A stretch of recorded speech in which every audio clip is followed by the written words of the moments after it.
You are in Bangalore now, right? Yeah, I'm in Bangalore. Good. Yeah. COVID is bad in Hyderabad, you know. Oh, very sad to hear. Hyderabad is the worst. No, Bangalore is no way better, Vaniji. In Hyderabad, basically, there are 3,000 positive cases analyzed by the private companies which are not Imagine, you know, the type of governance we have. And they are the potential carriers, huh? They are the carriers plus their contacts, you know. They are not traceable. Okay. So, you are still working on some projects with ICRISAT or Development Bank? Oh, great. Yeah. Some project, okay. Value chain project for great. Oh, great. That's good.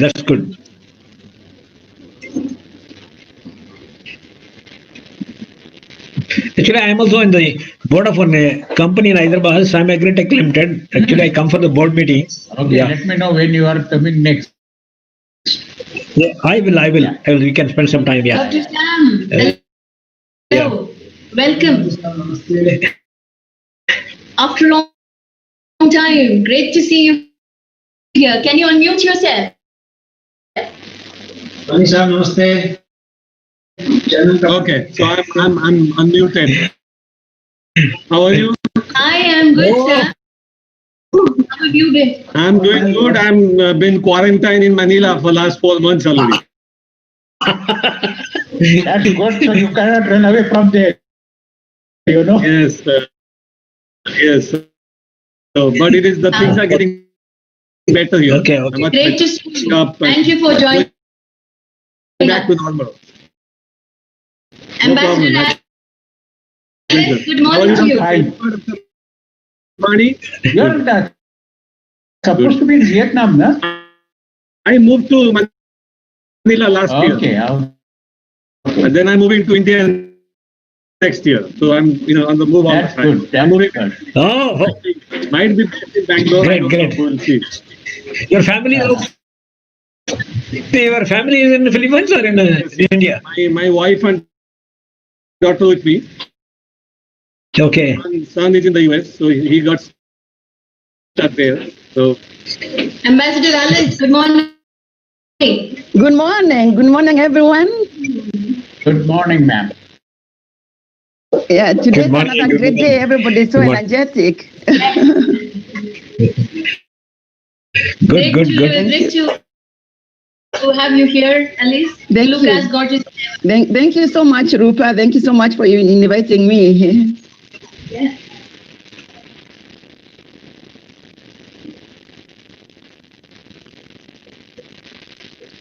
how is the situation? Dr. Meena ji, kaise hai aap? How are you? Good. Dr. Rupa, the people in Africa are so excited about smart farming. Oh, they are. You have great speakers here. And especially we have Dr. Sam, we have Dr. Chengappa, we have Dr. Vani. They all are going to have great insights. And I will share this with you as well. And to give you another news, the part 11 to part 20 is going to focus completely on agri-technology and global food security. So, yes, so part 1 to part 10 was education. Now part 11 to part 20 is going to be global food security and agri-technology. Okay. So we can play around with so many topics out there. That's phenomenal work happening in that space. I think we need to explore and have some insights. Yeah, sure. We will start from next Saturday. Sure. Thank you. And I want Africa. I bank on you for Africa. Yeah, sure. You can because I just shared with my few friends and my few platforms in my school and my colleagues in Kenya, and everybody saying, this is it, I'm trying to do this and I'm trying to plant this, with this the pandemic. Everybody, even people who have been in offices and everywhere, they are all looking for what they can do with their free time. And they have realized farming is the best thing. So everybody's gone into farming. Surprisingly, Kenya and also East Africa, we have so much that our soil is the best. We have the climate is good, but farming is not our thing. So you find we still keep on importing food produce, and we import so much, but we can produce so much. And what we produce, we don't even know how to use it. So this technology and this conference will come to open our eyes to what we have and the gold mines we have here in farming. But we need to know how to do it.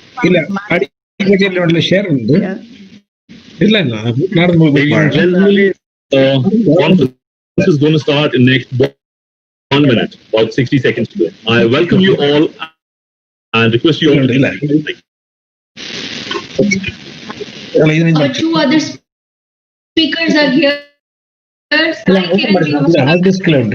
Aditi. Good evening, sir. Alice, I think we will take this offline. We have a lot to talk about. Okay, that's fine. That's fine. Yeah. Ambassador Alice, you have some insights. The Chancellor of University. Shazil, Ambassador Alice there. Hello, Debbie. Ambassador Alice. Yes, I'm here, Debbie. Yeah, what? No. Fine.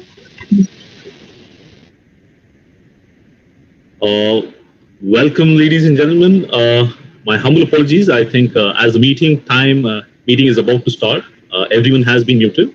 So you will be able to unmute yourself when you are addressing as a speaker. A few general rules I would like to mention before we get started. So everyone except the speakers will have the microphones and camera off at all times. And each speaker would be given a time of about 10 minutes. Check, right? So ladies and gentlemen, I would like to welcome you all to the 10th edition of Technology Adaption in Education during COVID times, featuring leaders across the globe. The conference has so far reached out to over 50,000 plus people, and it is right now streamed live. And before talking anything about the conference or inviting anyone, I request the Honorable Chancellor of Best Innovation University and the Global Chair of World Forum for Education, Dr. Rupa Vasudevan ji, to set the tone, address the conference and set the tone for the event. Thank you, Shazil. Thank you so much for giving me this the platform to speak and set the tone for the event. Namaskar to all my speakers who've taken time out for the sake of knowledge. Namaskar to also my special invitees from all through the part 1 to part 10 of technology adoption and education, and encouraged us to do better and more. I would like to also thank the faculties, the students, and the organizers here who put in their time and efforts to reach out to more than 40,000 people. So it's a great achievement. So part 1 to part 10 today has been extremely a fulfilling journey. And I'm so happy that you all are also a part of this journey now. Well, I am joined here by Bharat Meena ji. He is the chairman of Best Innovation University. And I'm also joined here by the Vice Chancellor of Best Innovation University, Dr. D.L. Maheshwar. Also joined in by Manmohan Singh. Dr. Manmohan Singh is our Senior Advisor for Best Innovation University, an ex-IAS officer from Andhra Pradesh.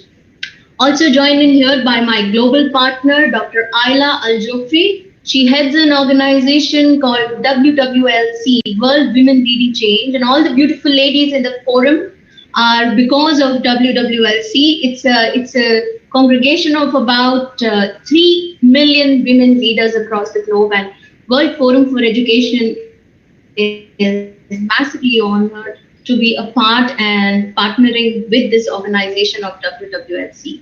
So we start the topic now. I leave the conference open. The topic is technology adoption and education.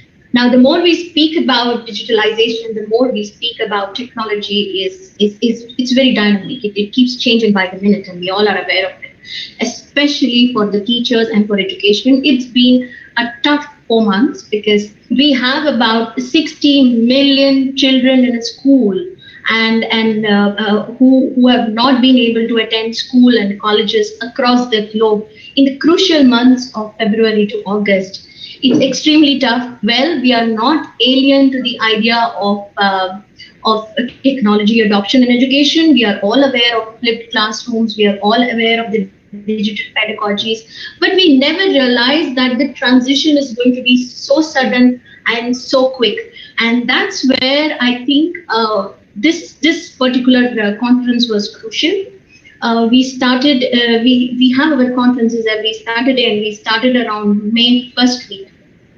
It's been a great journey, great exchange of ideas, great exchange of insights. We have received a lot of ideas on best practices by different institutions and educationists across the globe. We've shared our issues with each other. We've tried to come up with solutions. It is what I feel is it is not just about using digital technologies for teaching and learning, but it is rather about pedagogical perspective. That's where the teachers play a very, very important role. What is the kind of user engagement? Because this user engagement becomes the key. We need to create this space where philosophy and practice meet. And as easy as I'm saying it, it's surprisingly difficult because it's an investigation of learning and with evolving. Well, I've been always a fan of flipped classes, and flipped classrooms remain my personal favorite goals, to flip a class. We transfer the complete ownership of the methodology or the learning to the students. And this becomes extremely personalized when applied online digital platforms. It gives teachers time also to explore and understand their students better. Favorite for all the time. And we have a lot of fantastic instructional tools that are available because of the HRD ministry as well. They've come up with MS Classrooms, they've come up with Google Classrooms, which are even provided who don't have digital facilities or infrastructure in their villages. We have satellite, and the satellite channels are airing classes from every best faculty in India for the remotest child who won't learn through television. Other than this, we have various digital tools that the faculties can use. We have Animoto, we have Grammarly, we have Century, we have Kahoot. But according to me, and I will leave you with these thoughts, the challenges remain the same.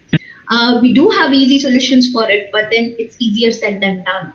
So the first and the foremost problem that I foresee in digital education online, once everything lifts up, we don't know when, the corona is here to stay. But the post-lockdown challenges are going to be of a different nature to the education institution because we don't have this infrastructure.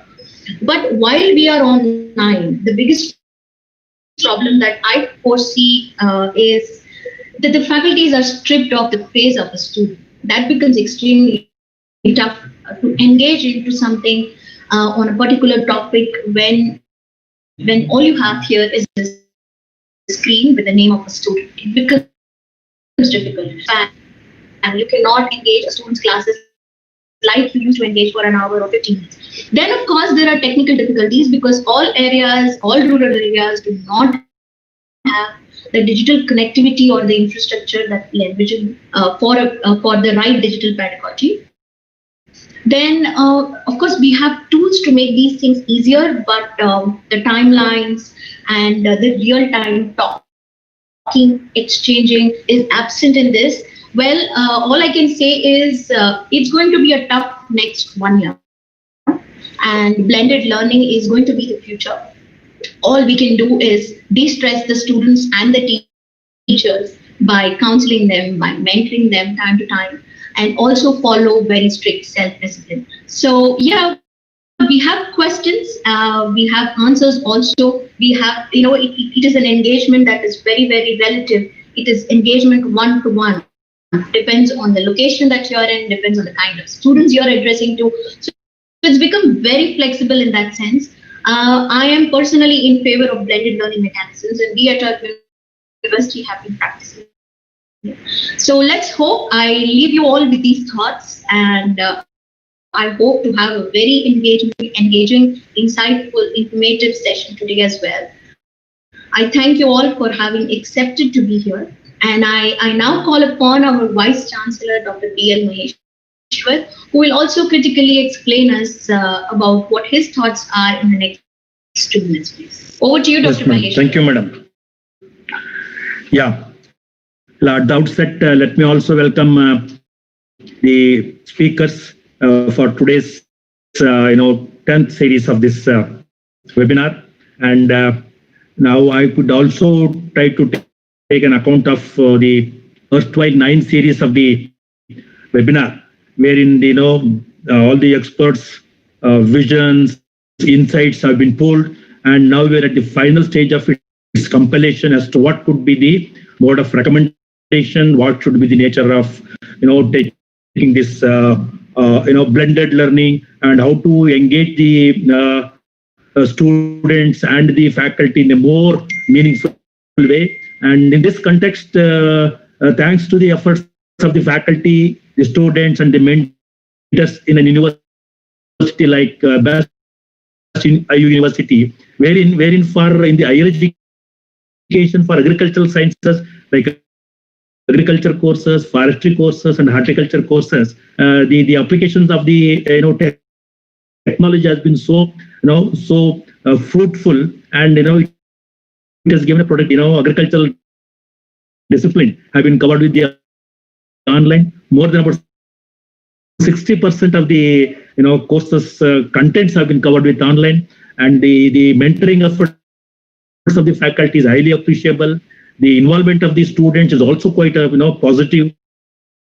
They have been mentored through mock tests, they have been mentored through rehearsals, they have been mentored through as a result, their involvement in the exams like midterm, practical, and final examinations all have been very fruitful. So I should say that even in the situation of a COVID, the technology has come to the safety of the academic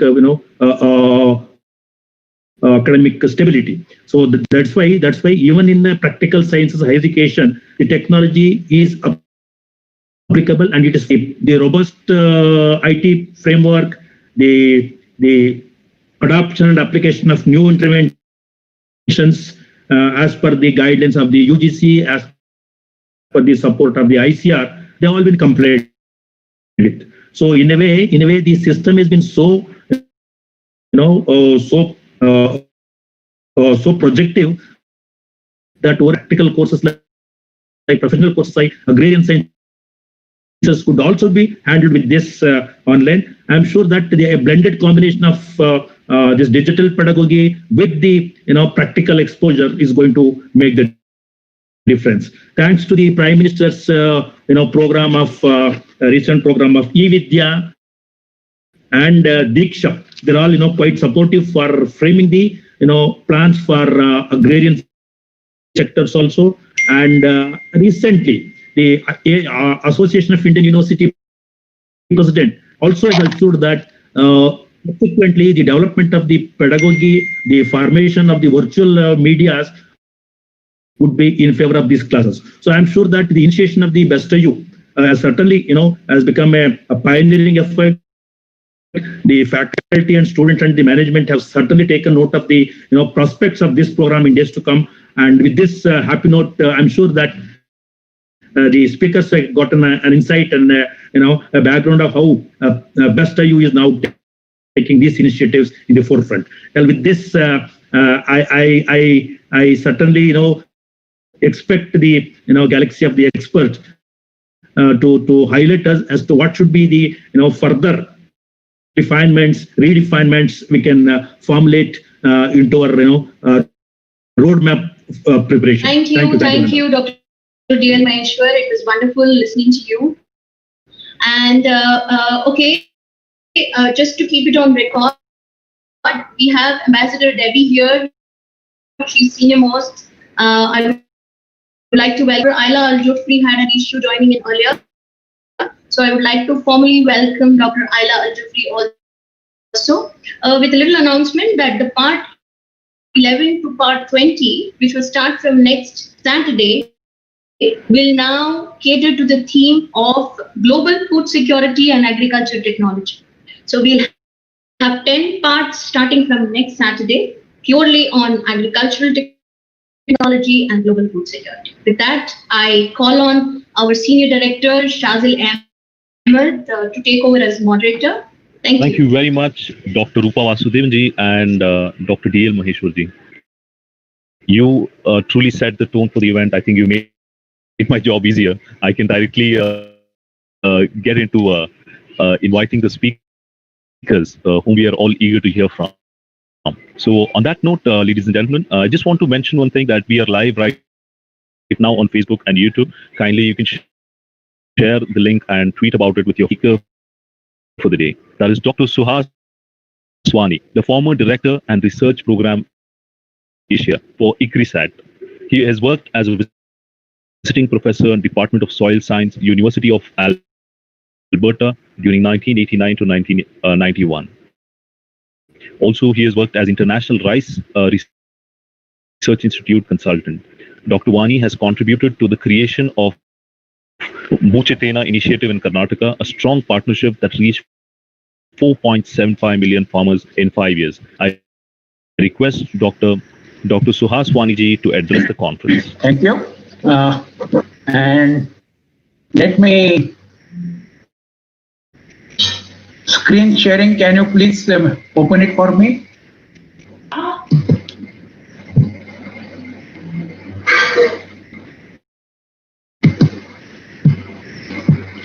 You can share the screen, sir. Yeah. You have a green button. Yeah, I got it. Click on share. Thank you very much. And let me thank the Honorable Chancellor, Madam Rupa ji, as well as the Vice Chancellor and Mr. Manmohan Singh and other dignitaries, speakers. What I will be discussing technology adoption in agriculture, in what all our challenges and opportunities are there. As you see, in the oldest university in the world, which was in India, and that's where basically we should take pride in that, and we need to regain that status as such for the benefit of millions of farmers, as shown in the down slide of the opening presentation, that we have a lot of challenges of managing the water, soil, food security, nutrition, and that's where our small farm holders, who are about 147 million at the moment, are our annadatas, and we need to really do something better for that initiative. So when we talk of education, let us see what is the process education is. It is the process of facilitating learning or the acquisition of knowledge, skills, values, beliefs, and habits. That means it is not only what we learn in the colleges or in the schools is the education, but the whole process of learning, acquiring the knowledge, skills, values is a process of education, and educational methods can include teaching, training, storytelling, discussion, as well as directed research. It can be formal or informal. And today I will be discussing more on the informal settings of the education for the farmers as such. As indicated earlier, we had Takshashila University, which was the Cambridge of India, known 500 before Christ era, and that's the standing what India had thousands of years back. Let us look at why agricultural education and what digital agriculture can do for us. As we know that during COVID-19, agriculture is the only sector showing green shoots of economy. In spite of that, the agriculture was the worst sufferer or most vulnerable sector during the COVID-19 because manufacturing sector lost only the process of manufacturing, lost what they had the production already done for over 4 months. That was at the risk, and that is where we need to take care. But again, as usual, the agriculture sector has bounced back and it has recorded almost 4% of growth over the last years of production. So we need to understand that there are large yield gaps. Although India has the largest arable land in the world, but at the same time, our yields are very, very low as compared to the world agriculture. And this is mainly as shown in the graph on the right side, that the top line in the long-term experiment shows that average productivity of rain-fed agriculture is about 5.1 tons if we manage with the appropriate. Whereas the bottom line shows when the farmers manage their land, that produces only 1.1 ton, which supports only 5 persons per hectare per year as compared to 27 persons with the improved management. So when this is the background and our 54% of land is rain-fed agriculture and the irrigated agriculture also has reached a plateau and it is on a declining trend now for the yields, we need to really harness the technologies to address the issues of the farmers. Farmers have no access to the extension agencies, and this is not as my personal opinion. This is the National Sample Survey shown that 59% of farmers in India do not get any extension support. The current government machinery is able to provide only support to the 11% of the farmers, and remaining farmers are served by the dealers, media, private agents, and the CSOs. So that's where basically our challenge is, that how we are going to address the lack of knowledge and the new technologies are taken to the doorstep of the farmers. And scientists, extension staff, as well as the civil society organization staff need to be empowered to handle the digital farmers doorstep. India has the ability, also has the technology and knowledge to do it. And of course, Government of India is pushing forward for unified platform for the farmers, as there are several of the sites as well as the platforms being developed. Why Indian farmers are poor? When we look at that, most of the stressed population in the country is our poor farmers, and which are the cause of concern because of suicide over the last 5 years. The reality, which is very, very sad, that the farmer who takes the production basically is getting only 40% of the price paid by the consumer, and the intermediaries who are taking the produce from the farmers are the one who are harnessing 60 to 70% of the return. In this sense, we have to take into consideration that farmer is the only producer in the world who cannot fix the price of his produce, but has to buy all the needed material at the price fixed by the producers of that material, let it be fertilizers, pesticides, or extension support, or insurance, or anything. Whatever farmer buys has to buy at the price fixed by the producers. But when he wants or she wants to sell his produce or her produce, then the price is fixed by the other agency, not by the farmer himself or herself. So what we need is better delivery through digital agriculture, because 95% of the rural people have the cell phones with them. We need to really harness this particular positive aspect of the Indian strength, that 95% of the cell phones, maybe 25% maybe smartphones, but definitely the children of the farmers also have the smart. Harness this by increasing the adoption bi-directional feedback loops, resulting into the farmer. It should be demand driven rather than the supply driven. It should be faster, so it should be dynamic. On the same time, within few hours, the farmer should be able to use the development and delivery time for new or knowledge, variety of innovation. It should be cheaper, because basically we need to look at the bottom of the pyramid, where almost 92% of the farmers are at the bottom of the pyramid, 5 acres of land.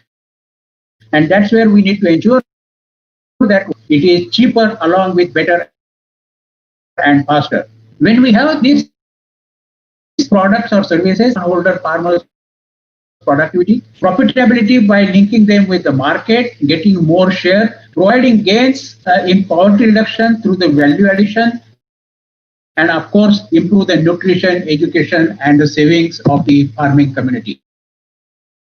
Use of ICT in agriculture, quite a lot. There are at least... you have 1 minute to go. Yeah, and we need to ensure that the farmers are provided knowledge. For example, Microsoft and EmFace had, without having any sensors, without having anything, just the information about the location of the farmer.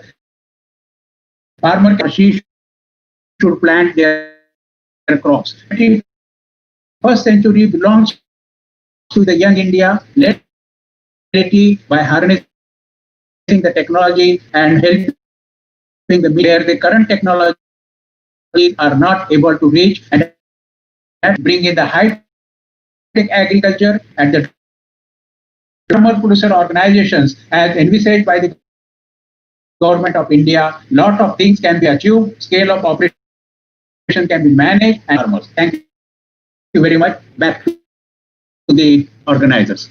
Thank you very much, Dr. Ashok, sir. So we wanted to hear you much longer, but we are limited by the availability of time because we have a lot of other speakers. So I think thank you very much for throwing light on the informal education population in India. I think your call for knowledge, lack of knowledge, and new technology initiatives that should reach our annadatas, right, in form of demand-based production, and also increasing their equity in access to technology by making it more cheap. The application you spoke about was very interesting, sir, where based on the location, using a simple app, we are able to you are able to guide the farmers. So I think that actually will help a lot of people.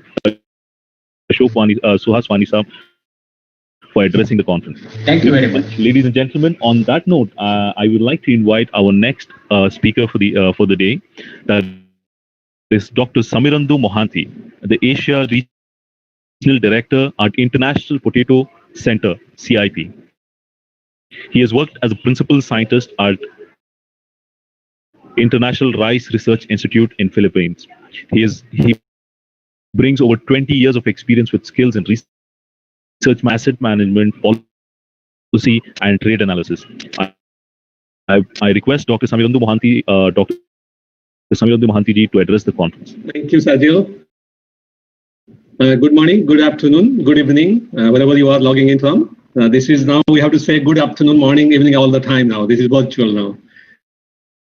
First of all, let me thank the organizer, particularly Dr. Maheshwar, Rupa ji, and BESTIU, the university, for inviting inviting me to come to this webinar, and it's my absolute pleasure. I'm actually logging in from Manila, Philippines here. For the last 5 months, I've been somewhat quarantined and not been traveling because of the pandemic here. And let me just start saying that this is such a timely topic. I think Rupaji mentioned the whole thing have been put on us immediately. You know, we didn't have a lot of choice in terms of how to deliver the education, how to deliver any of this thing there. So it has been imposed upon us by external invisible agent. So we all know that the ICT is in development for the last 20 years. Both in the past 2 decades. And you look at UNICEF, European Union, US, a lot of organizations, they have been advocating to use of ICT that non-traditional adult students and other non-traditional students into the sphere of education, so that we can broaden our education sector there. Now information is easily accessible to drive somewhere. I thought I can do this webinar while driving. I really can do it. So it is that easy now. You are at the fingertip there. So we are developing this technology. One side, the technology development has pushed ahead. But if you look at the other users of this ICT tool in educations, they have fallen behind. The adoption part on the educator side is very low. So far it has been very low. Before a lot of discussion on how to make the educators adopt technology, or particular discussion how to do it. I guess that is now has been put to rest. The pandemic has put that to rest in terms of not using technology or ICT tools or any of these platforms to deliver what you want to deliver there. So that part is completely done now. Now we have to use it. Even after pandemic, it's not going away. We are not going back to an old normal. We are going back to new normal. As I think Rupaji mentioned, is some sort of blended or hybrid model we'll be adopting going forward there. I think the education will not be the same from after going back to a new normal. Like everything in life, we are going back to a new normal. Same thing, education delivery, we are going back to a new normal there. Absolutely no doubt in that. My experience, I'm saying, I travel a lot extensively. So like more than 200 days a year. And I used to think that with these travels are necessary for doing my job there. And I have life is going on, and also my activities are going on all across the world. Nothing had stopped because I'm not traveling. I think things have adjusted. We are adjusting to the new normal there, and we are doing our job the best we can given the circumstances. Luckily, before the pandemic, technology, as I said, the technology development was ahead of us. It's easier for us to use the technology because the technology development was already there. I'll just give you an example. Day before yesterday, from UHA started a project with Dr. Chengappa and Dr. Maheshwar to develop this very high-tech tissue culture house. And this is a very, very, very nice technology. Yesterday, our team in Bangalore, they were supposed our job to learn this particular technology this month. Because of all this travel restrictions, they could not come. So that they connected to virtually skill tech, upstream research was delivered using virtually, and it was very good. I think it was as effective as if they would have come to Bangalore and sat there for 7 days. Effectiveness of this particular delivery methods is equally good. I think don't see we have before we used to go to village for the farmers, training for the stakeholders in terms of production practices, other training there. We have not been doing that. We are now doing it virtually to the farmers. Hundreds of farmers, probably at least 50 to 100 trainings. My team has done extension agent there, and they have been equally effective in terms of production practices. It's not the theoretical. It's a very practical field. Use it in the field there. We have been equally effective there. What, as a manager, what I've seen that this has saved me much more effective in terms of delivering this particular technology. So once the pandemic is over, I'm not saying that we will be only a hybrid model. Instead of going to the farmers 10 times a season, we'll probably go there for 2-3 years.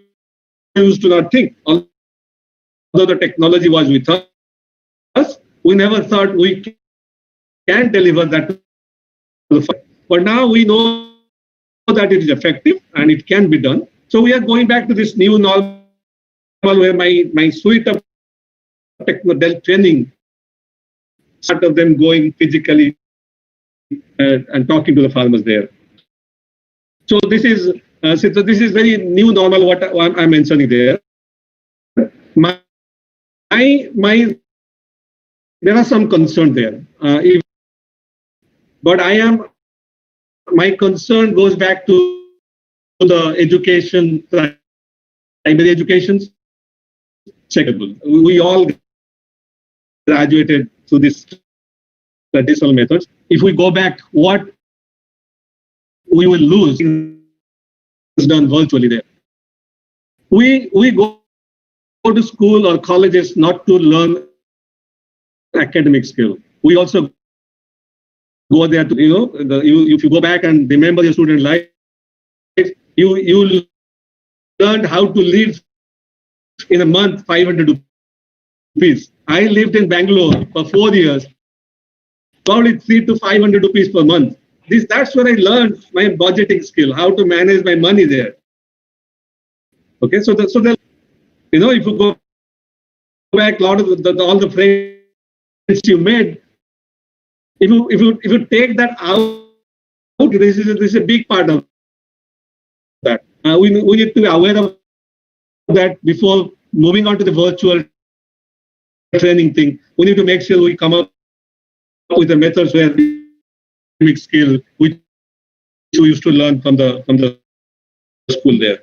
I think the key is that the new normal will look different from the old normal. A new normal will be blended, hybrid, as you say, that somehow we'll mix it up. The technology adoption will be much more faster in the education sector than what we have seen in the past, because we will always be worried that there might be another pandemic on the horizon. We need to stay ahead in this race as an educator, as an institute to the system there.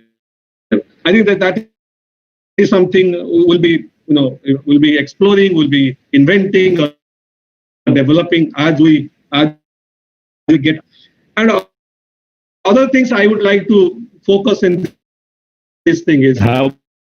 the 1 more minute education to go, has sir. become very expensive. For one student, you probably needs around 1 crore rupees.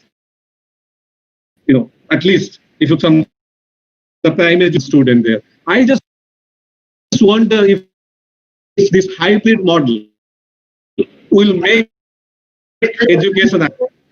Will this model make it cheaper because the students don't have to stay in campus throughout the year? The educators don't have to come to the campus throughout the year. Will that make it cheaper? I think that is something need to be.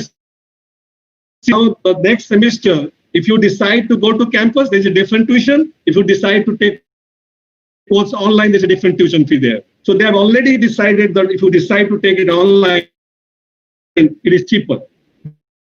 But I think that market price has not been developed fully. I eventually see the two-tier price system for the students, depending on what they want.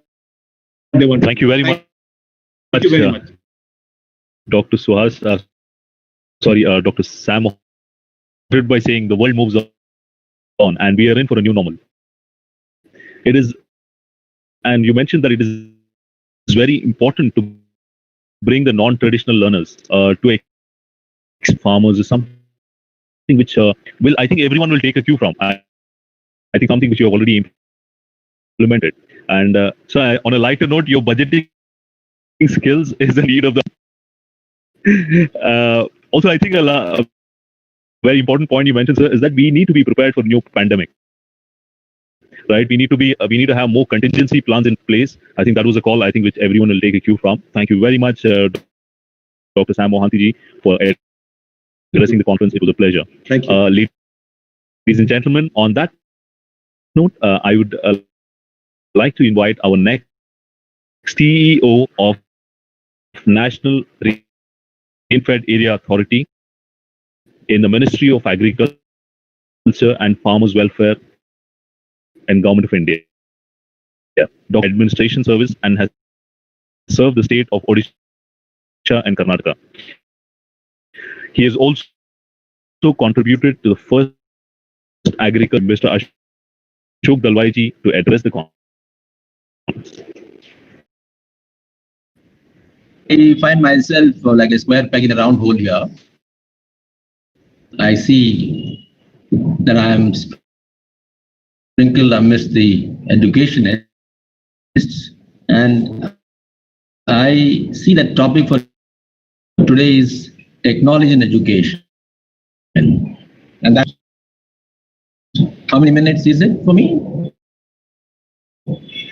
So you have 10 minutes. Can you hear me? All right. Okay. So let me make a loud thing over the 10 minutes. First is that technology brings about a fundamental structural change, is not an exception.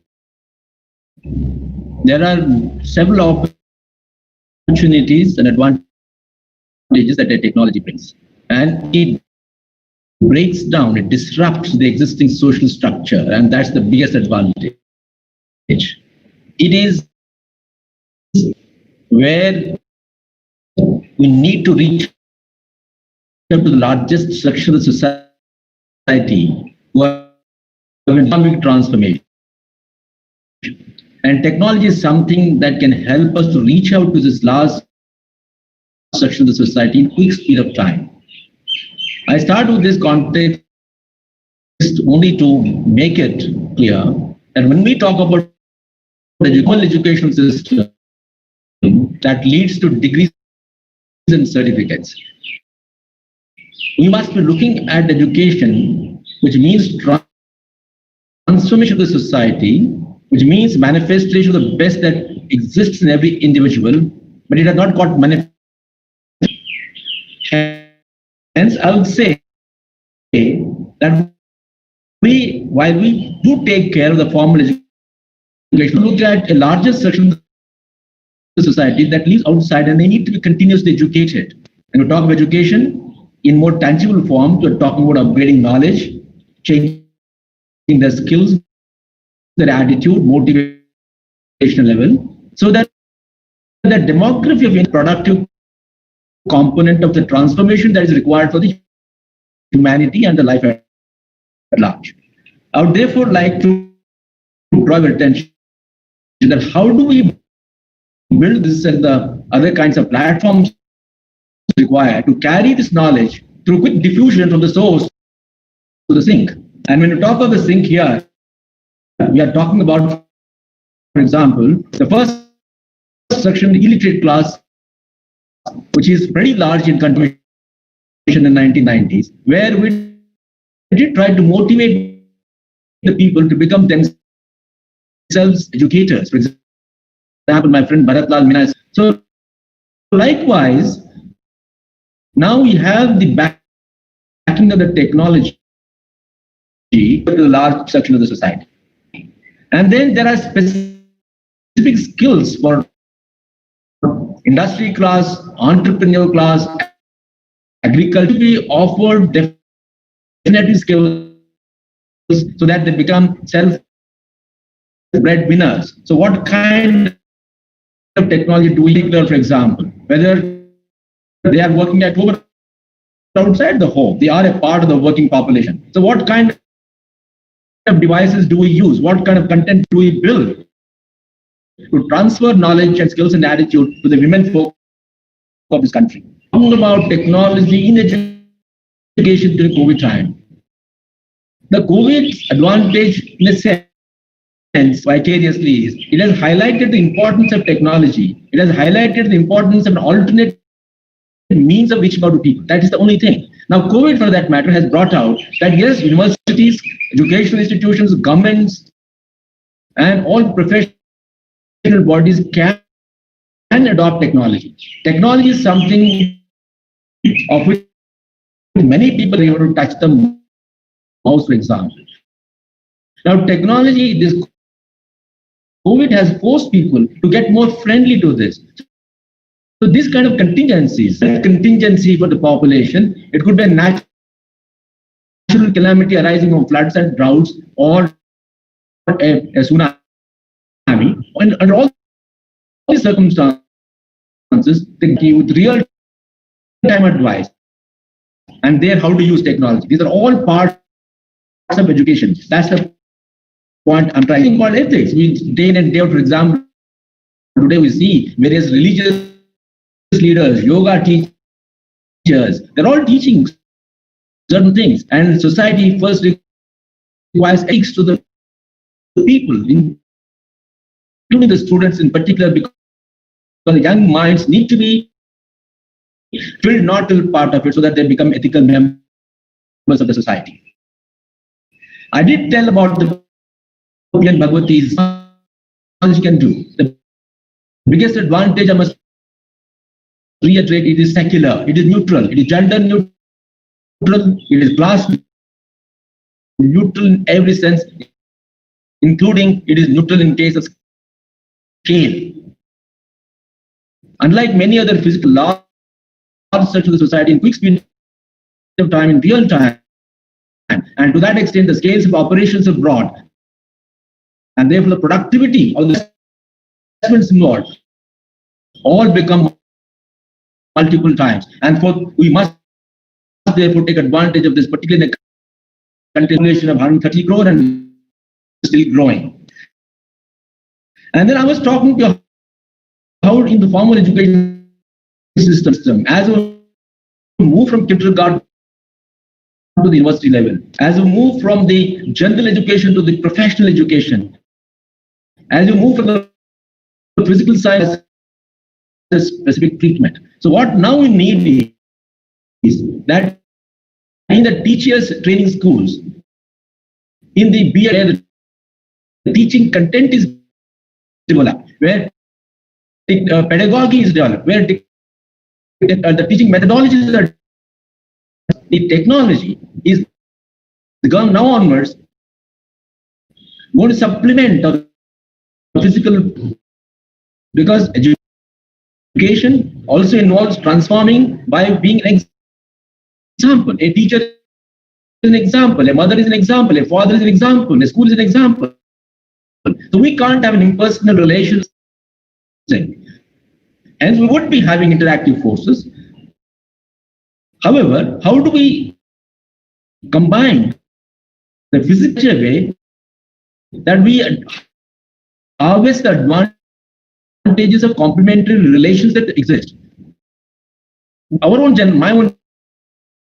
generation started as a teaching aid, and then we have moved on to the PowerPoint presentations, and we have now moved on to the internet system.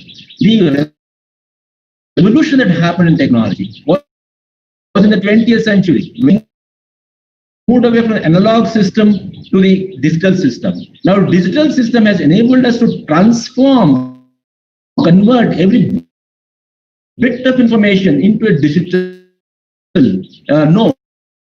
And if you take agriculture, for example, where we thought that market is an ascending point, where we could also tell them how to conduct themselves. Today, the farmer doesn't from his farm gate using the virtual online trade platform. This is the power of our digital technology. So now using the power of digital technology, how do we see that everybody comes on board? So I'll take 1 minute and close it. I think you are now, there's not much of a time on technology. We need to look at 2 or 3 things. First, in India, for example, could have 800 million mobile sets, and approximately half of them are smartphones. Now, the ease with which you can reach out to people will depend upon the access that our communities have, either to have a mode, this the mode that you and I are using today is possible, or we use the smartphones and therefore large number of applications can be developed. And those who don't have, of course, the basic phone users, the personal calls through the Kisan calls, for example, in agriculture. What we now need to do is how in India we strengthen our broadband connectivity so that the last mile infrastructure is built. We go from 3G to 4G, clearer and more accurate and quick, and it is much more integrity. It is much more integral. I'm sorry, in terms of integrity, it is very robust. And we therefore need to look at this particular infrastructure. Now we need to move just away from hardware infrastructure like national highways and district roads to the broadband infrastructure, smartphones, then the worldwide web connectivities. So all these things become important. The last point I would like to highlight is that all of us need to get friendly with this technology. Under the Digital India program, where there are 9 pillars, every single pillar is trying to look at one particular component. Educate our people how to transact financially on the digital mode. So every single thing is a new avenue. So our educators need to reorient themselves. They need to develop that kind of a literature. They need to develop that kind of a approach to interact with the people, to supplement and complement the manpower and the technology to the advantage of our people, particularly the students, where we shift from a reactive mode of teaching learning to interactive mode, from passive mode of learning to mode of aggressive learning, because technology helps the teacher to carry the students from outside the class to anywhere in the world and have an access, particularly now the 3D technology is coming. So thank you very much, and I will stop here, and I will look forward to listening. Thank you very much. Thank you very much. Dr. Ashok Talwadi for addressing the conference, sir. So you presented some important points, which I think we need to take cue from. So you mentioned that wherever technology is applied, it changes the structure of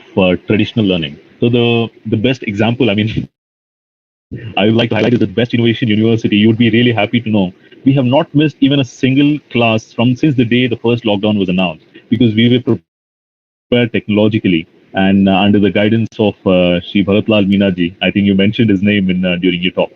Also, sir, there's a common point which was addressed throughout this conference by the speakers, that the informal sector, the sector which is non-traditional, that doesn't have access to education, bringing them into this loop. And also you emphasized on education of women who are at home.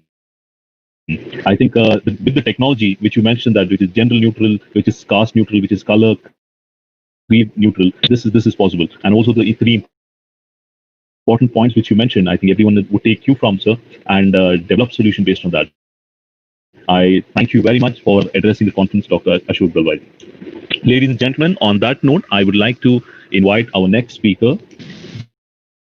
That is Dr. P.G. Chengappa, the ex-Vice Chancellor of University of Agriculture Sciences, Bangalore. He has over 3 decades of experience in teaching, research, extension, and academic administration. He has been a consultant to several international organizations, including International Food Policy Research Institute, Washington. Currently, he is on the board of SAM Agritech Limited, SAM Agri Ventures Limited, and Tasty Bite Eatables Limited. I request Dr. PG Chengappa ji to address. Thank you, Shazil Ahmed ji. Certainly, it is a great pleasure to be part of this webinar, and I also immensely thank Rupa Vasudevan and Dr. Maheshwar for arranging this webinar, which is really useful. Friends, I think, I should mention of the nearly 40 years of my experience in teaching, I spent about 30 years, making use of the chalk and talk. Now, in the recent years, I've been involved in, sort of online teaching experience. So today, I'll be sharing how effective an online teaching and learning experience based on my own experience. Certainly, all of you agree that COVID is leading to a sort of a revolution in education, and e-education has become a norm. And the COVID pandemic has necessitated closure of colleges and universities across the globe, necessitating online education. All of us we are familiar with e-marketing, e-auction, e-education, so on. And this COVID should be seen as an opportunity to transform our education system. So now, with this changed situation, parents have now become teachers. Teachers have become distance educators. Home has become the new classroom. So certainly,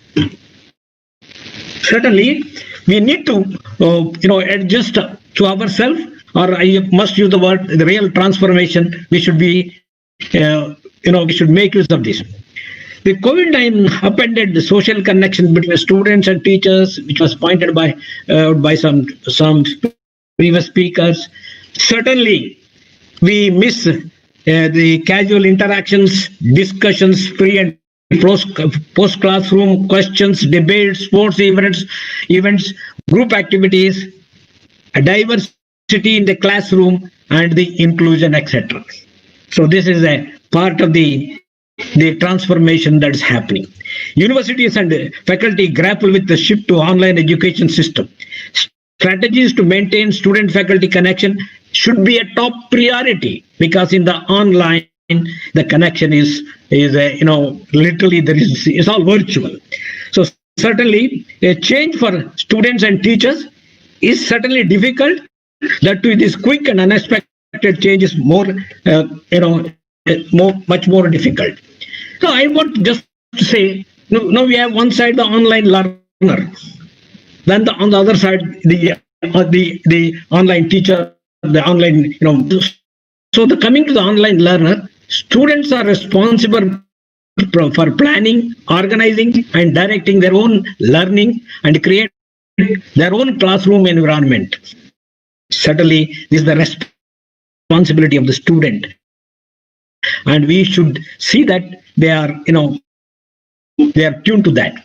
They have to manage complex mixture and own electric devices. This is their responsibility. Otherwise, they will not be able to establish the connectivity. They must abide by some basic ethics. That is, they see that it has to be more serious than a classroom lecture hearing. Then, of course, he should not solely dependent on online teaching. This is the crux of the online. See, he should have interactions with other students, interaction with the tutor. I was looking at certain studies. What is the perception of the online learner? The perception is mixed, some indicating online modules as positive, while an equal number rated them as marginally negative. I don't want to give the reasons here, there's no time.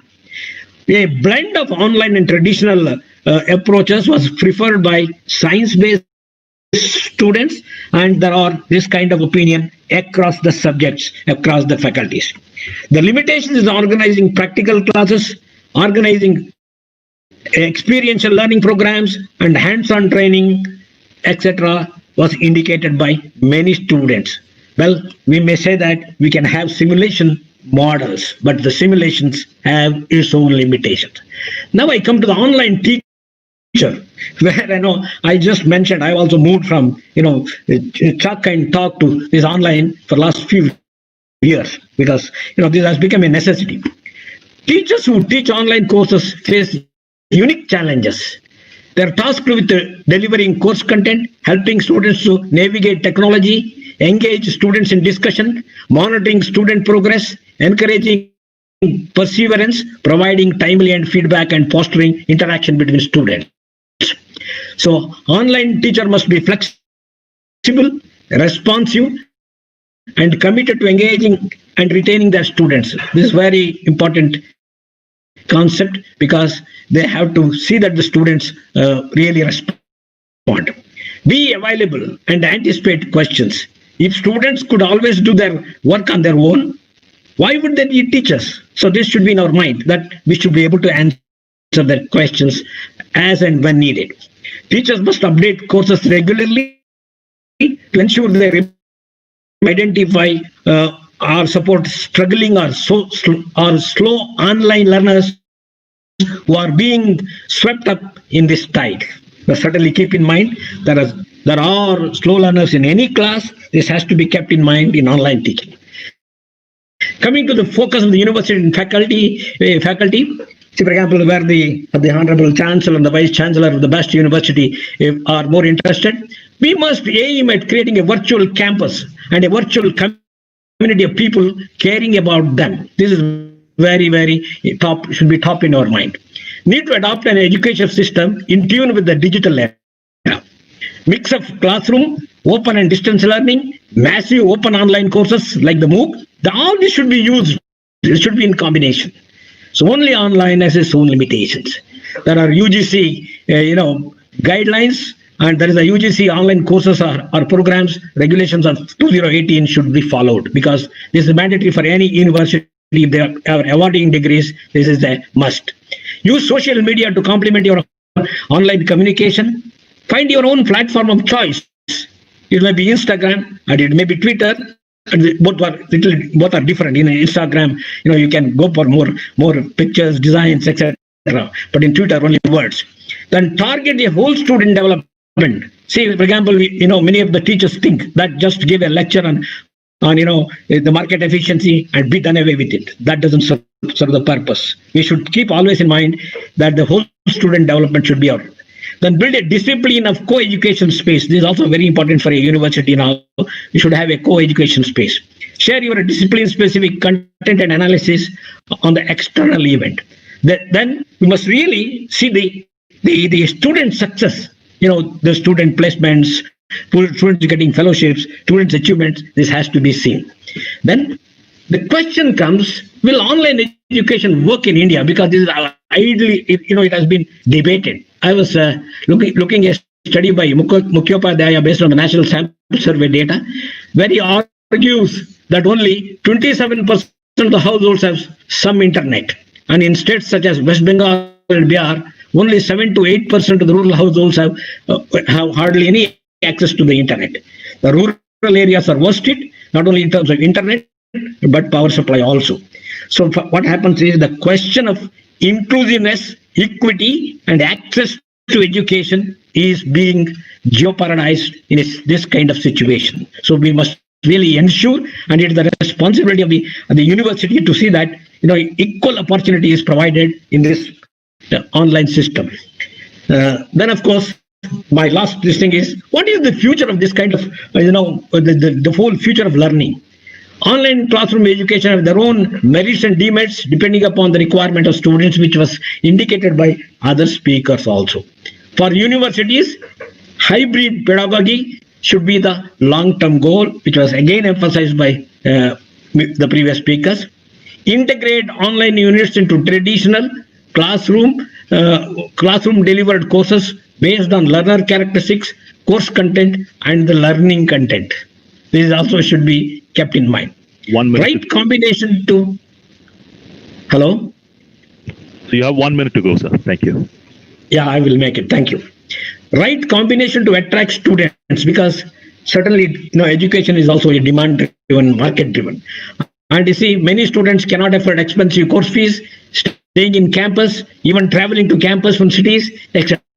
For others, studying full-time class or career responsibilities or raising young family, etc., come in the way. So we must have a system of a sort of a demand-driven approach. Then keeping pace with we also must ensure real-life teachers still play a vital role in educating next generation of students. I always believe Guru is a Guru, and the Guru has his own qualities. Guru has his own inherent abilities, and this quality of the Guru should be imbibed.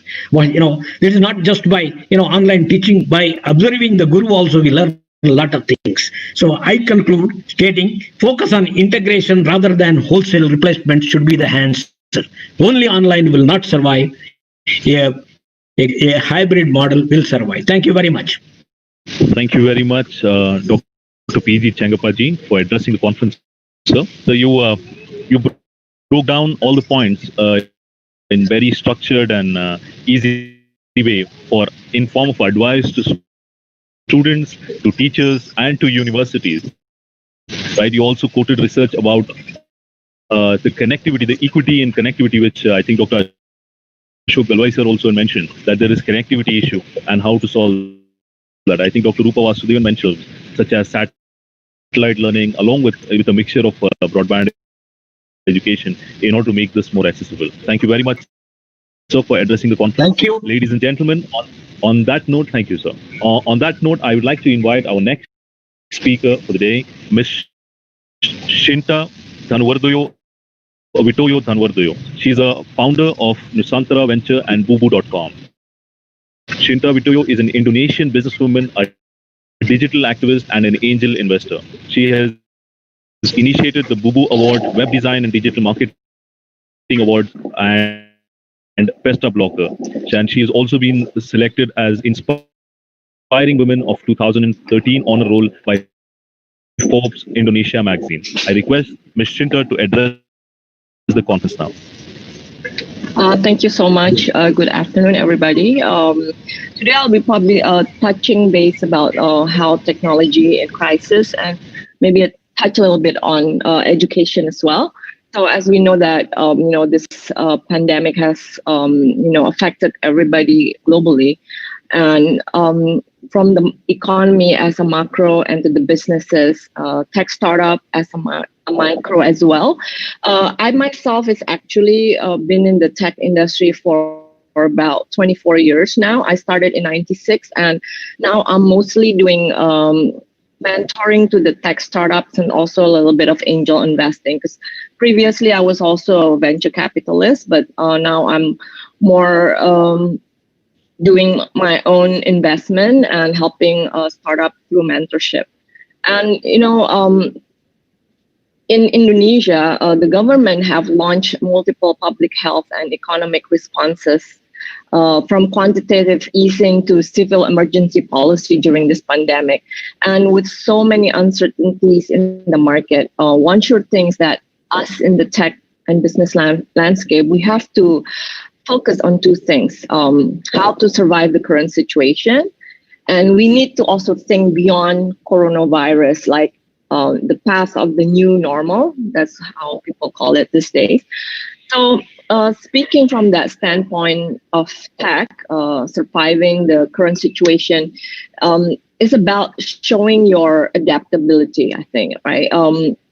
For instance, like the clothing factory, it can shift its focus, instead of they're producing the regular clothing, they start producing also, the mask. And I think that's how tech company also should do the same thing. How can you adapt this from the situation right now? So for instance, if you're a travel or experience-based startup, instead of, because not everybody can travel these days. So how can you shift your focus maybe perhaps to sell content instead? Because, every eyeballs are now on the mobile phone, on the screen of your laptop, on the iPad and all that. So I think trying to adapt, changing, instead of like, if you're, for instance, like I said, if you're a travel startup, maybe you can start thinking how you can introduce contents in your in your application instead, so people have a new experience. And or if your company is supposed to be doing offline activation, there are so many tools like what we're doing right now, Zoom, Google Hangout, and everything to utilize the online communication. And of course, surviving the current social distancing period comes more naturally for some compared to others. When we talk about health tech, education tech, or cloud-based solution, or the online productivity tools like what we're using today, Zoom, and they're naturally benefiting from the situation actually. So but some other sectors like agri-tech, the P2P lending companies, I think they've also having a surge of traction these days. And so at this current situation, it's a chance actually for all tech companies to show their users, stakeholders, and investors how to adapt and be creative in surviving this difficult time. I myself, since last year, we entered esports, which is a gaming industry. So we didn't know about this pandemic, but the reason why we entered into esports or gaming is because in Indonesia we have about 260 million population, and 90% are gamers. And because we have like 50% of our population below 30 years old, so the young people are actually doing gaming these days. So since we work with a lot of brands, we have to know and understand where the millennials are now, because most of the brands are looking for that target market. So that's why we decided to go into gaming or esports since end of last year. And it actually, we came in at the right time because everybody's playing game while it's the pandemic time these days. So that's one of the things how we actually was able to survive this difficult time.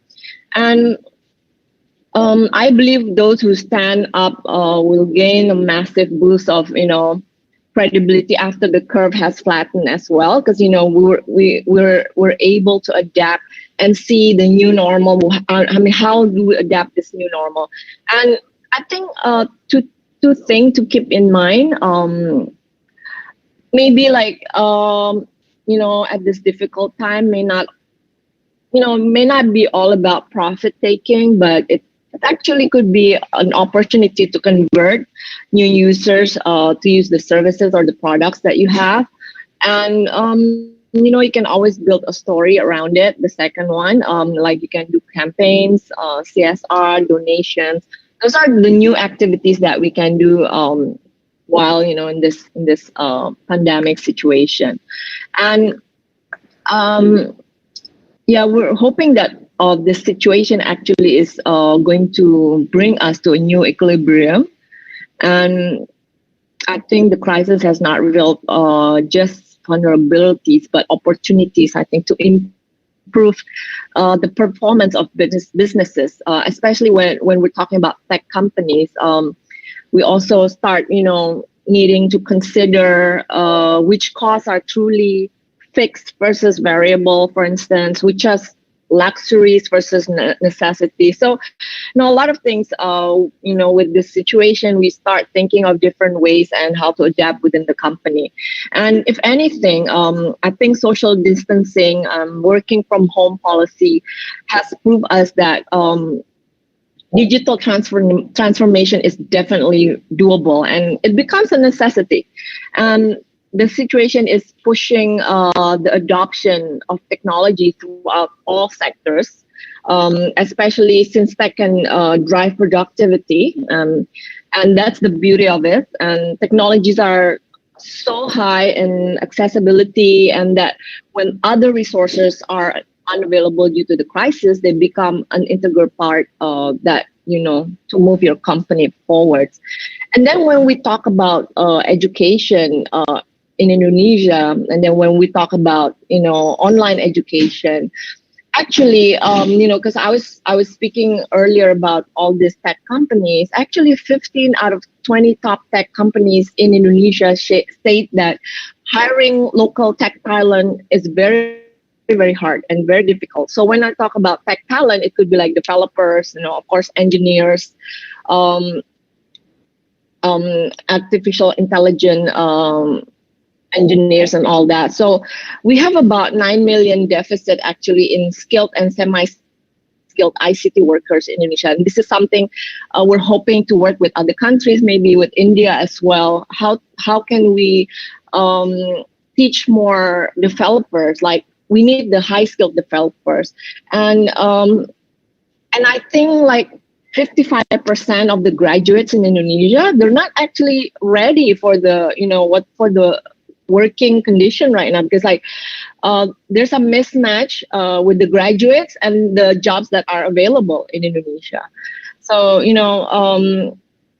like I know there's like only 0.8 STEM graduates per 1,000 citizens in Indonesia, so really lacking in the developers and programmers in Indonesia. So we're hoping to bring more online study as well, that we can work with other countries or other universities outside of Indonesia that can make can develop more programmers, high-skilled programmers for the tech companies in Indonesia.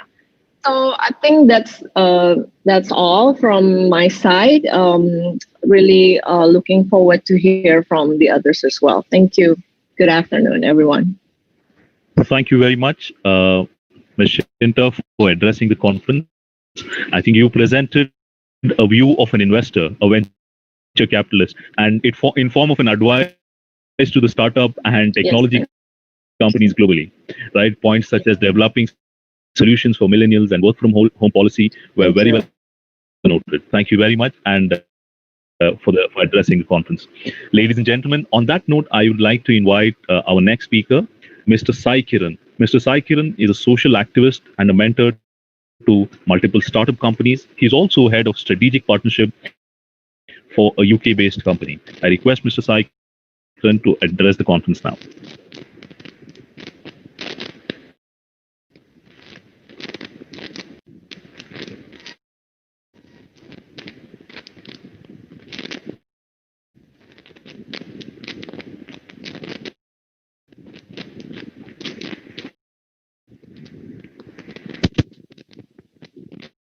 We are having difficulties hearing you.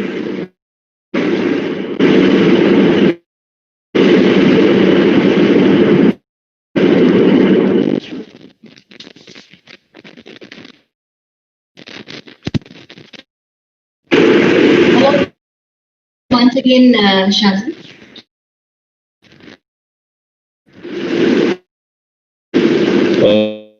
Mr. Sai Kiran, I think there's some problem with your microphone. We are unable to hear you. Thank you. And we would also request you to switch on the video so that everyone can see you. Thank you. Yeah. I'll just do. Now I'm audible, I think. Thank you, Shazil, and thank you.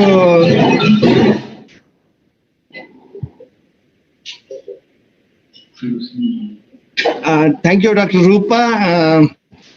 Thank you, Meena ji. I heard a lot of well-experienced people here. I'm not from this forte, but I'll just put forward my views on this subject. I have some connectivity issue. That's the reason I'm not switching the video, but I'll do that. Humans are innately innovative and accommodative. In fact, nothing proves better than our existence itself. COVID-19 crisis, a health calamity which was never witnessed before about a century, is bringing forth our creative resistance and adaptability in ways that are helping us to stay in the fight against the virus. I think myriad of technological developments are defining the present times across the globe.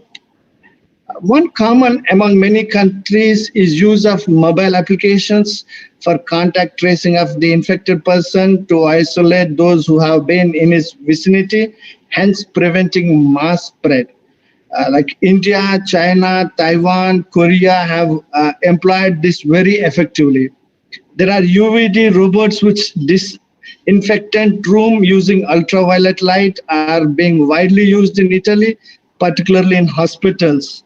There are Adams robots manufactured in California, kill the viruses through UV rays, but that apart, it also opens and closes doors and moves objects. Its utility in schools, hospitals, shopping malls is very much what can ask for at present. There are CCTVs has been instrumental in contact tracing the prime case to put it to use effectively in the state of Kerala and southern part of India. Video conferencing is turning to be a prime source to interact with families and friends at a time when physical meeting is unavailable. Educators and fitness trainers are also harnessing it to reach to people to mitigate impact of lockdown by providing their services online. Online payments have become increasingly preferable way to get transactions done in view of maintaining social distancing. Those who would have rather evaded the mode of payment due to baseless suspicion adapted to this new reality.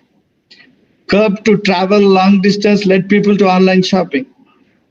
When it comes to education sector, has been one of the major victims of the pandemic.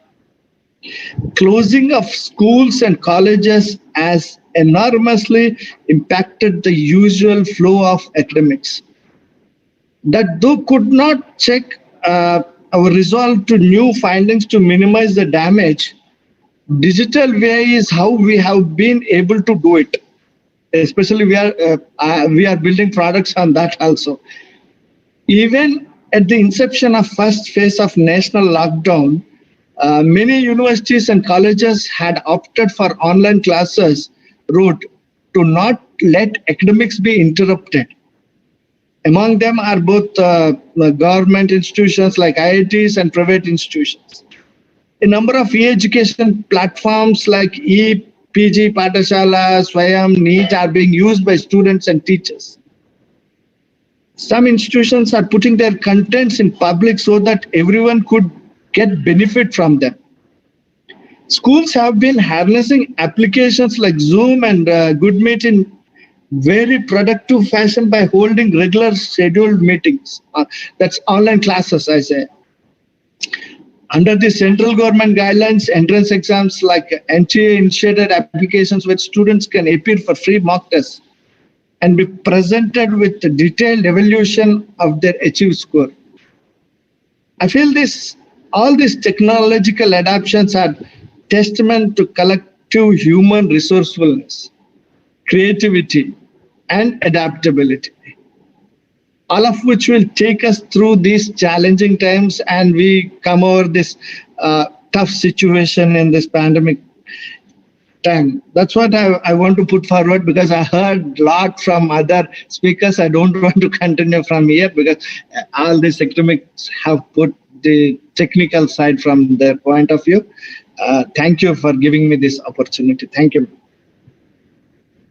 Thank you very much, Mr. Sai Kiranji, for addressing the conference. I think apart from the technical, you presented a global view of how various countries and industries are leveraging different type of technologies such as mobile, robotics, your automation, your financial, the fintech companies, and they're adapting this to fight the COVID and prepare themselves for the new times. I think that was very well put across, sir. Thank you very much for thank you, on that. Thank you, Sai Kiranji. On that note, ladies and gentlemen, I would like to invite our next speaker, Ms. Aditi Shankar. She's a scientist at Aspen Neuroscience, California, USA. She was a research associate at Entrixon Corporation. She's also a scientist in Genia Biostills, US. She was a research intern and Scripps Research Institute. I request Ms. Aditi Shankar. Shazil, she is also the president of World Forum for Education for California. Thank you very much, Dr. Rupa ji. I think I missed that out. I request Ms. Aditi Shankarji to now address the conference. Thank you, Shazil. Thank you, Dr. Rupa, for giving me this amazing opportunity to talk with all of you and present some of my ideas. The times we are living in, it's really unprecedented, and the COVID outbreak has been one of a kind, like I discussed in one of the earlier talks. It's forced us to adapt to different ways of working and accelerating the use of technology. As we all know, it's a big challenge to educate and control the spread of the virus and keep everyone safe and healthy. More so because we are fighting a disease that we have never seen before. We don't have any information about it. So fighting becomes even more difficult and different. Different in a way that education is top priority, not only about educating all the students, but educating at a higher level that everyone understands the seriousness of the virus, the seriousness of a pandemic, the seriousness of epidemiologists doing their job. It's costing us human lives every single day. Earlier, it was just like a number of growing cases all around the world. Now it has kind of reached a stage where people in our own close contact or our own circle are infected. Life as we know has come to a pause. People are staying home. Children are not able to go to schools. Doctors are fighting every single day by putting themselves and their loved ones in danger. The global economy is hit so hard that it will probably take several years to recover. Experts are predicting maybe like a V-shaped or a U-shaped or a W-shaped recovery phase, but we don't know. We will have to wait it out and see. But what has technology offered us to adapt through these changes? We've seen that our communities are more together than ever before. It's for the better. We can never, by simply fighting the existing reality with no foresight of system that makes the existing reality obsolete. With COVID in the scenario already in a matter of months. Most industries have adopted remote working, as Mr. Saikiran said earlier. We have made so many changes. We have had it's for banking services. Right now we have touchless payments with our credit cards. Even if you go in store, all you do is tap your card on the payment available. Supply chain management has been come together for, as an example, in the UK, they saw that there was enough supplies. What did they do to combat this? They brought in the same platform and they built it in such a way that the consumers are able to use remote learning. While this is the need of the hour that our previous speakers said, that we need to have some kind of with strict rules of wearing facial masks, having every student with their opening on the front so that they could interact with the teacher. Healthcare assistants now, based on their systems, through a video call and asking them to run appropriately. Commercial spaces like malls and other facilities have robots are already here. It's not in the near future anymore. It's slowly to reopen the businesses back up to bring the economy to a recovery phase. Airports and airlines are thinking of creative ways to limit the exposure. They're running at 50% capacity. They are maintaining 6 feet distance. They have HEPA to use robotics to limit sorry. Okay. So in manufacturing, they are planning to use robotics to increase social distancing.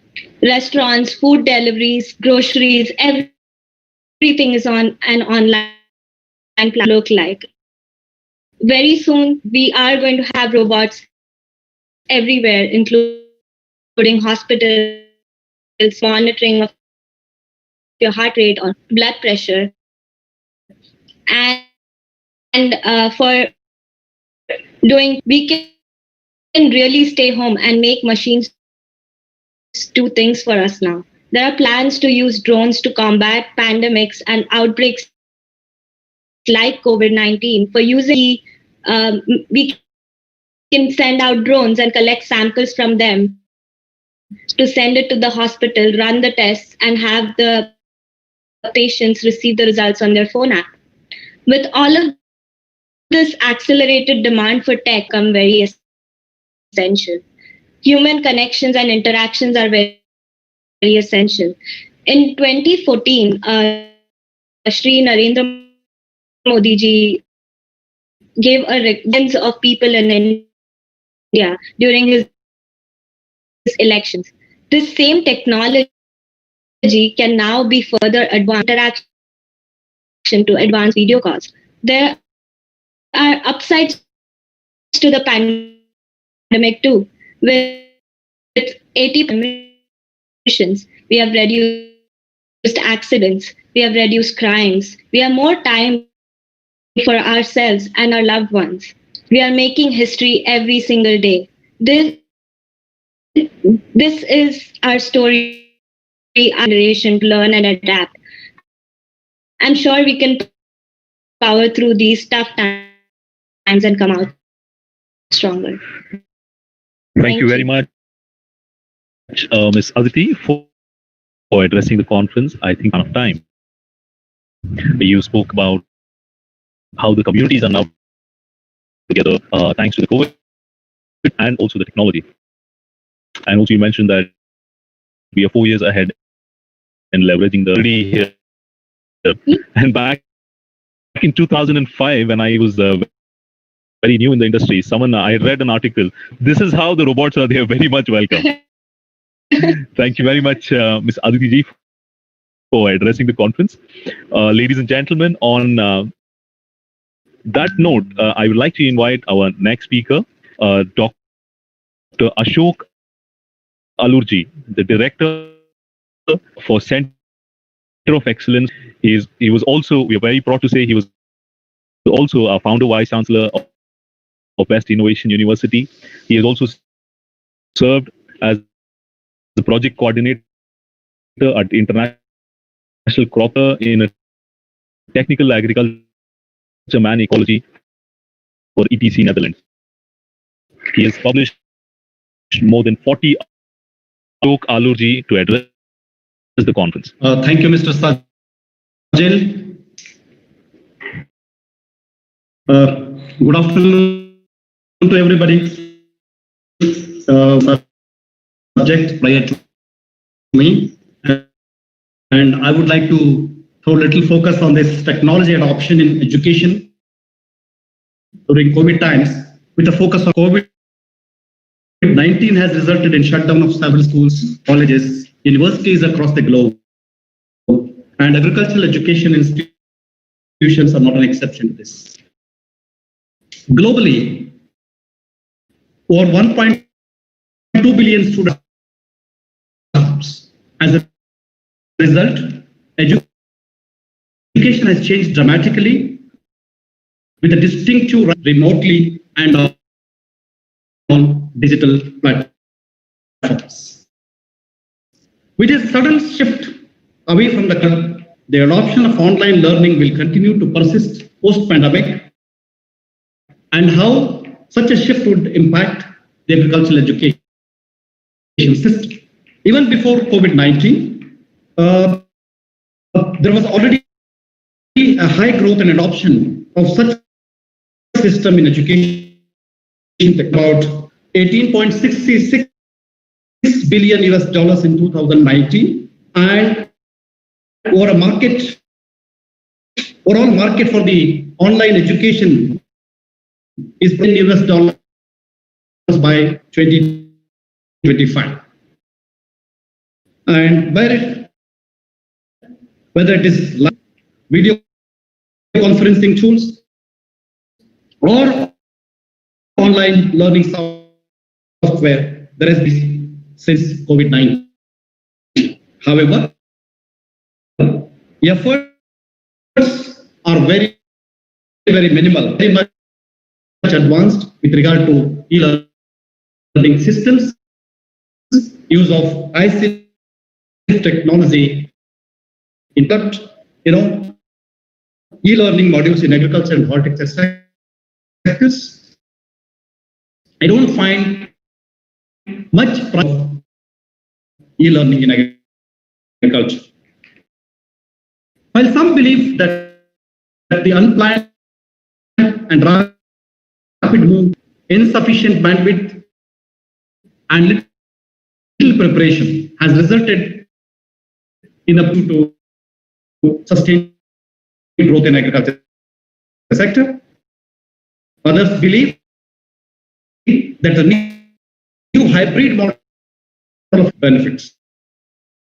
I believe that the integration of information technology and online education will eventually become an integral component of agriculture education. That is technology. There is an evidence that learning online can be more effective in a number of ways.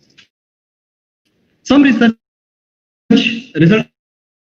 they show that on an average, more material when online compared to only 8 to 10% in the class.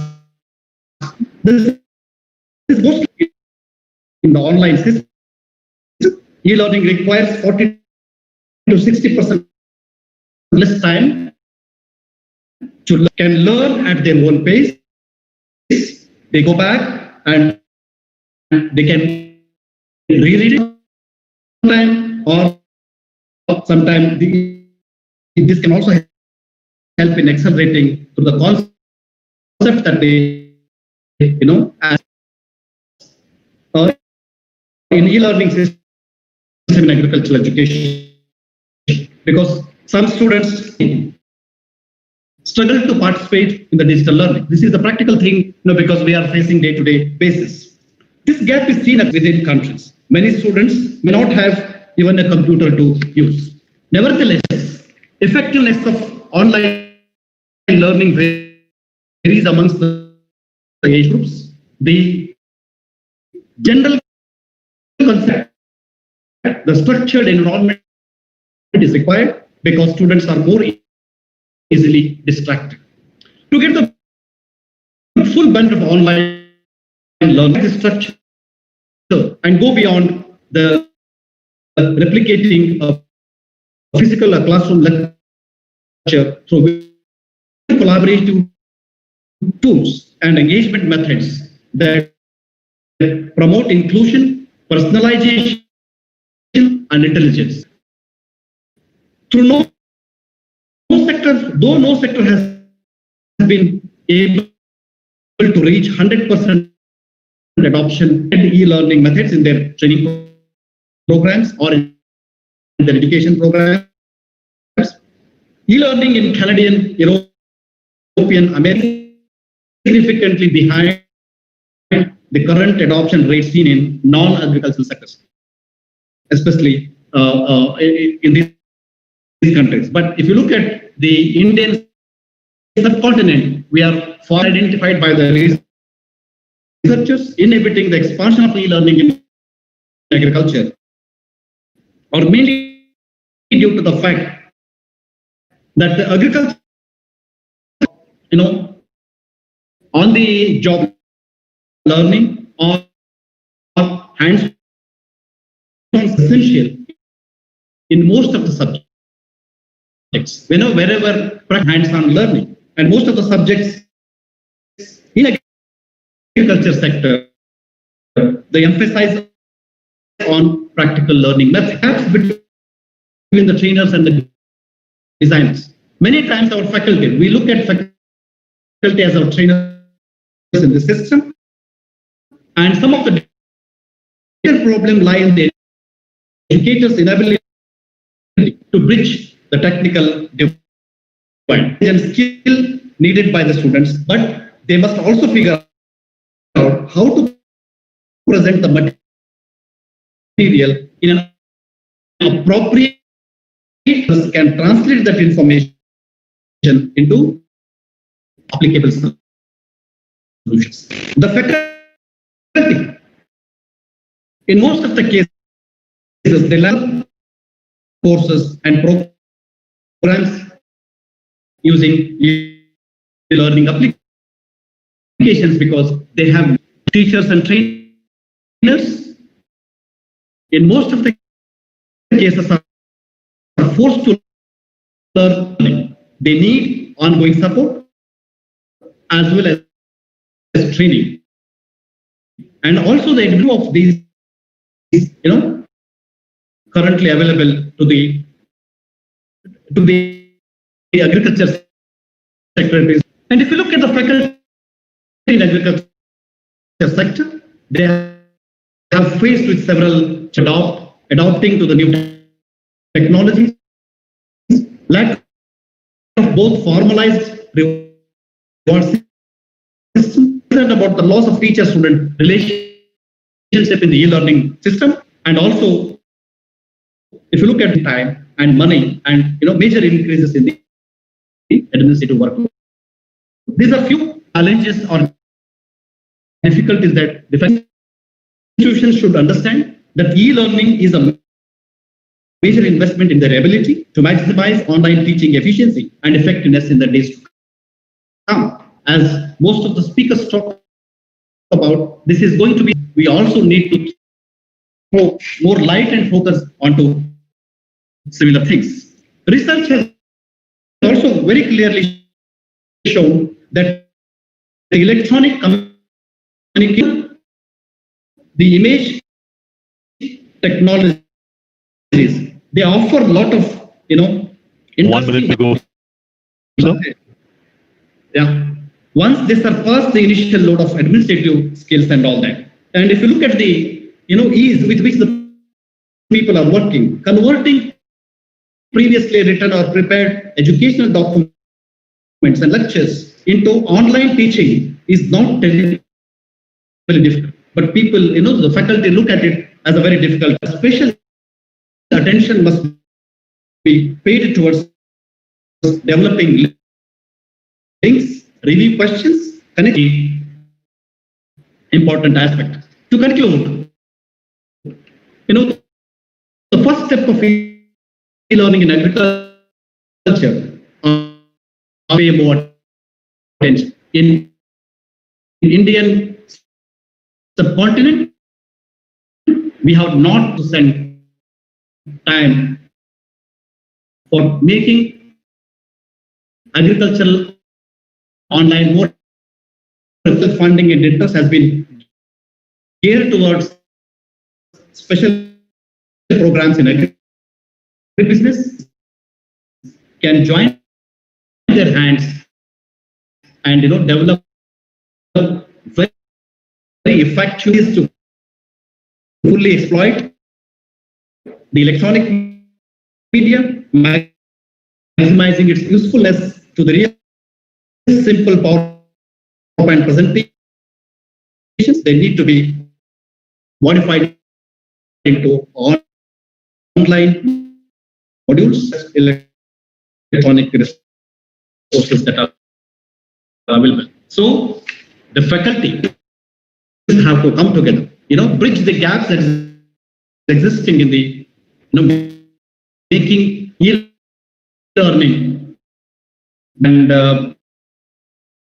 look forward to hear other speakers. Thank you. Thank you very much, Dr. Ashok Alurji. A pleasure hearing you, sir.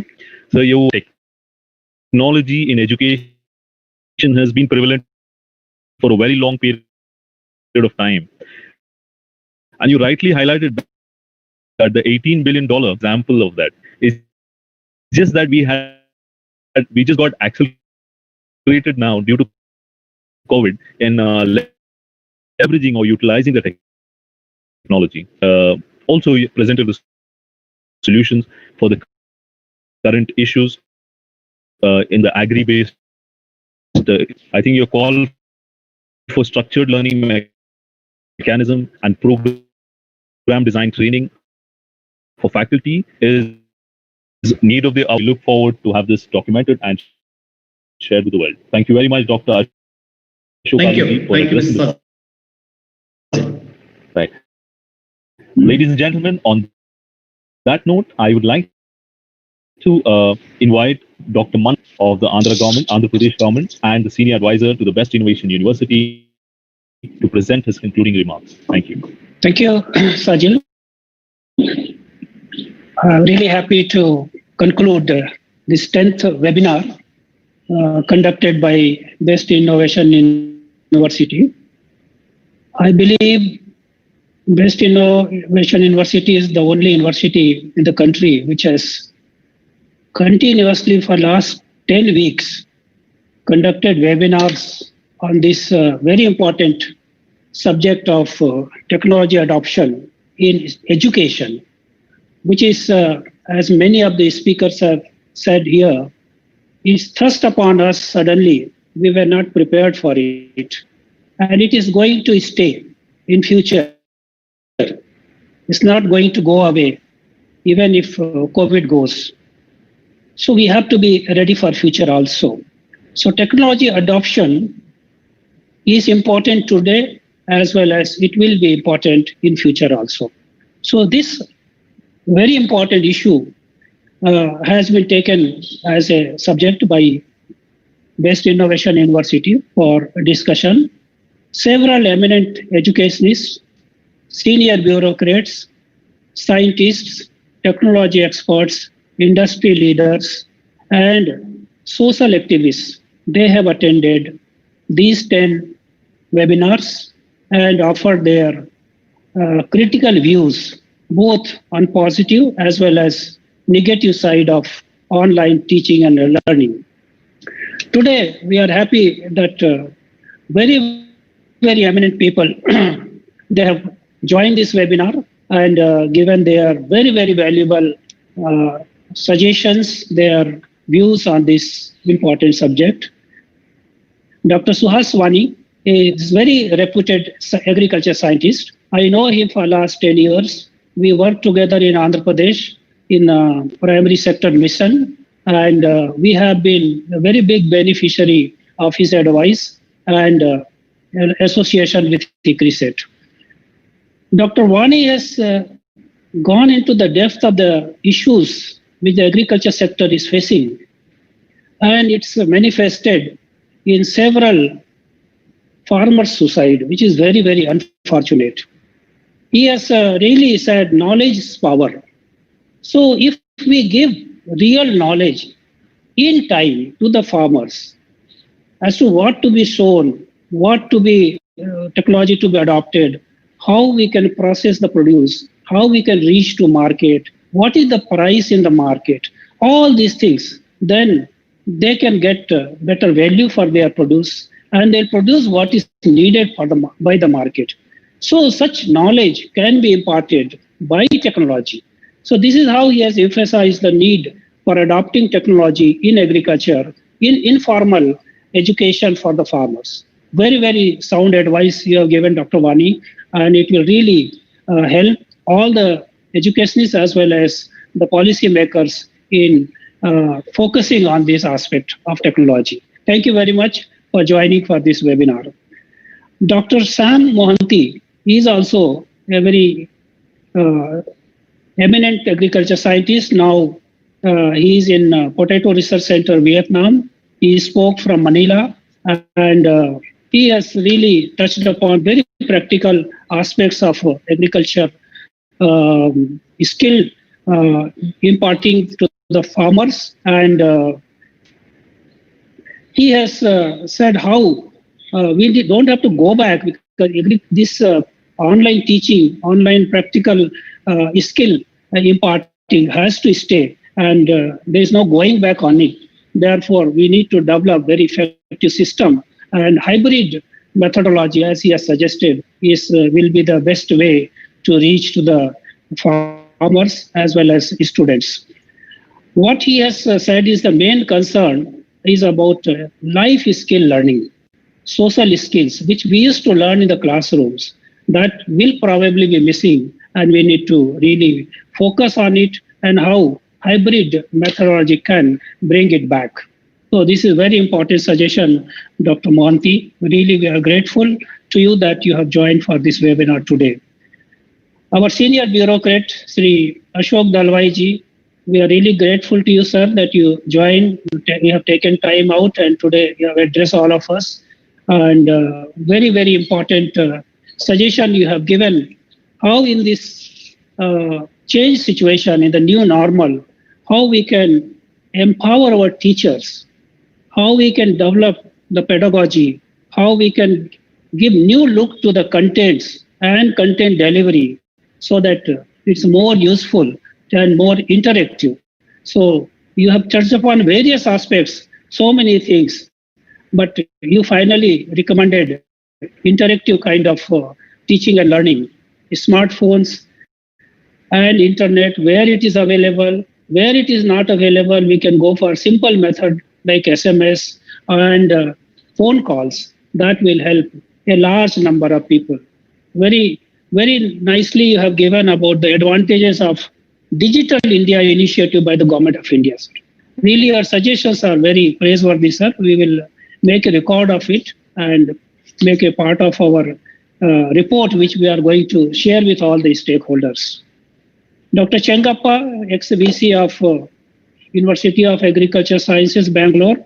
Sir, you have given very, very important aspect of developing virtual campus. And that is the need for the future. And we need to also follow UGC regulation, as you said. In 2018, they have given the regulation. And what you said, our target should be whole student development. That is what is the final aim of the education. Very good suggestion you have given, sir. Thank you very much for joining for this webinar. Ms. Shinta from Indonesia, she has indirectly touched upon survival of the fittest principle given by Darwin. So in the change situation, it is very difficult to survive. So her company has gone into the gaming business. And what she said is about 90% of the youngsters, they are doing this gaming. So to survive, you need to change. You have to shift to the new things, new normal. So therefore, this is very good learning from this challenge which the COVID has thrown upon us. So we need to be flexible and adapt to the situation so that we can survive. Very good suggestion you have given, Ms. Shinta. Thank you for joining for this webinar. Coming to Sai Kiran, a social activist, he is based at Hyderabad right now. He has given various aspects of online education and how we need to utilize various technology available with us and cope with the situation. And finally, he, as an optimist, he is saying that Achhe Din will definitely come. Good days are ahead. We will definitely have Achhe Din in future. I am thankful to you, Sai Karanji, for joining for this webinar. Then Ms. Aditi Shankar from USA, neuroscience scientist. Really, you feel the pulse as well as the nerve of what technology can do. You have spoken so much about robots, the use of drones, cloud computing, and also 3D hologram, what our Prime Minister used during campaigning. If that is used for interactive education, it's a really very good, fantastic idea. And you have also said that we have more time for family, we are spending more time, and we are also creating history every day. And this will be a learning thing for the future. Very good suggestion you have given, Ms. Aditi ji. Thank you very much for joining for this webinar. And finally, Dr. Ashok Alur, the Director of Center for Excellence in Karnataka, who was the founder, Vice Chancellor of Best Innovation University. You have also spoken many things about online education and said that it is the agriculture education which is suffering. You have highlighted various problems which the agriculture education is suffering, mainly because we don't have opportunity for practical teaching as well as experiential learnings. These are very important. So how do we develop these things and how we can cope with the situation? We need to give more focus on it, because you said that e-learning is going to be the major investment and we should be ready for it. All universities, including agriculture universities, should invest more on this e-learning things. So with this we now conclude our 10th webinar. And once again, I would like to say that Best Innovation University could successfully conduct 10 webinars on this very important subject. And very, very eminent people have attended from 1st to 10th webinars. And all their suggestions and recommendations, we are going to have like a report. We produce a report and we'll share with everyone. And it will be very useful for learning as well as devising our technology for the future. So thank you for all the speakers for joining. I would like to also thank our chairman, Dr. Bharat Meena ji, as well as Chancellor, Dr. Rupa Vasudevan ji, the Vice Chancellor, Dr. D.L. Maheshwar ji, and all other eminent participants from WFE, Ms. Elise Kamunge, and Dr. Aila, and all the members of WWLC who are here attending this conference. I also thank our faculty members as well as the students who are joining for this webinar. And we conclude our 10th webinar on this important topic. As the Chancellor was saying, from next week onward, we will have webinars on some other important topic that will be agriculture related. So it is my privilege that I attended all the 10 webinars and interacted with so many eminent people. And it's really a great learning experience for all of us. Thank you very much for joining for this webinar. Thank you. All the best. Thank you, sir. Thank you very much.